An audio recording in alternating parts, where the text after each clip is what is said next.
just tell us a little bit about how did you learn the lines? I read them, I write them down on pieces of paper, then I tried to memorise them, line at a time. And how long have you been working on it, and how much time do you spend a day doing rehearsal? How much time per day did you spend rehearsing the speech, roughly speaking? Probably about once or twice a week. Once, twice a week. Okay. For how long did you spend once, twice a week working on the speech? Well, when I was in college, so 3 to 4 hours. Okay. And did you do any research about the speech into the background of the play or the character? No. You didn't?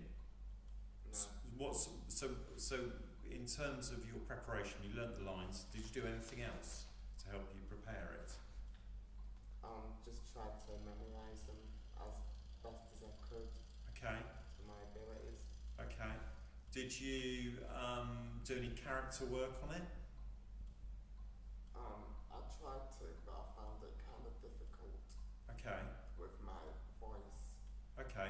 Who is this character? Just tell me a little bit about this character. He's actually a businessman. Right. He's quite, he's really wealthy. Mr. Lyons, but this was Mrs. Lyons though, wasn't it? Yeah. Okay. Yeah. So you're... No, this speech is Mrs. Johnston, isn't it? I think so. Yeah. This speech is Mrs. Johnston, and she's talking about her life, isn't she? Yeah. Okay. Her husband. So tell us a little bit about that character. Tell us something about that. She's very poor. Right. She's got about 5 or 6 kids, and another 2 on the way. She can't afford to. She finds out she's got twins, Right. and she can't afford to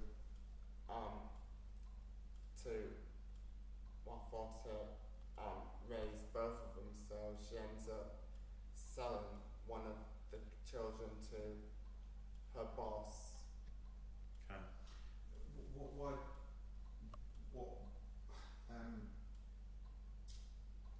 What is she fearful of that will happen if she gets found out that she's done this? That she'll get arrested. Yeah. And that the 2 kids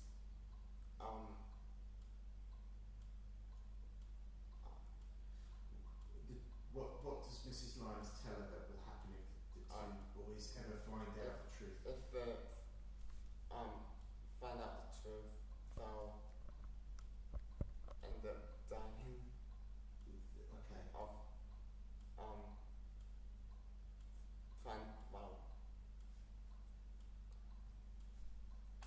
Yeah. If they ever find out, then this terrible kind of prophecy will come to pass, that they'll die instantly. And does that happen? in a way. In a way. Yeah. Well, Once I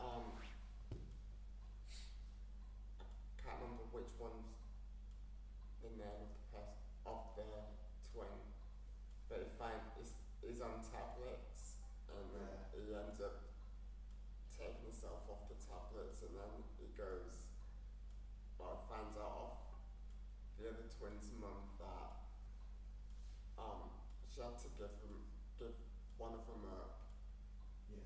And he ends up killing his twin, and then he ends up getting shot by the policeman. And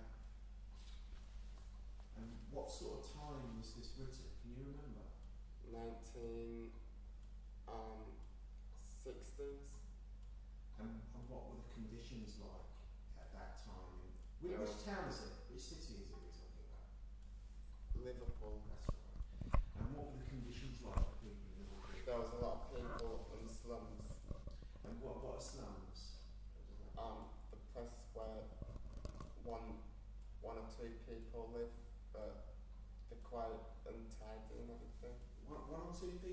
well, no, there was a lot of people in the slums. Yeah.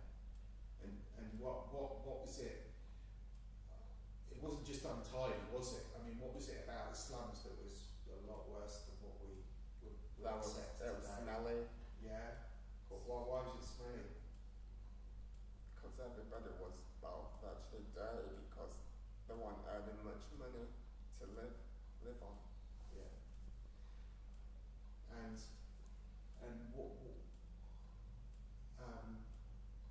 what is it about the father of the boys? What does he desire, and why does he leave? Do you think? Why does he leave? Probably because he can't stand the place anymore. Yeah. What's the Marilyn Monroe thing going on there? What's that about? Because he thought, well, she looked sexier, well, she looked beautiful, a lot more than Who was Marilyn Monroe then? a famous actor, I think. So what did he think about Mrs. Johnston when he met her, and what did he think about her after they'd been together for a while? I think from the beginning he was gobsmacked that he found a nice woman like that, Yeah. and then later on he just got sick of the slums and just left that life behind. Yeah. So you got the two brothers, Mickey and Edward. What sort of life does Edward have in comparison to Mickey? He lives in luxury. His Yeah. parents are really wealthy. He's got money to go to college, get a decent job, and then there's Mickey. Why do I can't remember? Getting mixed up between. Yeah, Mickey's the child that wasn't taken out of the Yeah. slums. And Edward's just at the factory working like his mum. Mickey's back. Yeah, Mickey was Yeah. working at the factory like his mum was, Yeah. because he couldn't get the money to get a decent education. So what do you think the author's saying about society? That it was a hard time It was a in hard time. that time period. Yeah. And what's he kind of suggesting about where you're born and brought up and how that impacts upon what happens to you in the future? What's he saying, do you think? That if you're used to one's style, you won't get out of it. If you're born in one place, you're more likely to get out.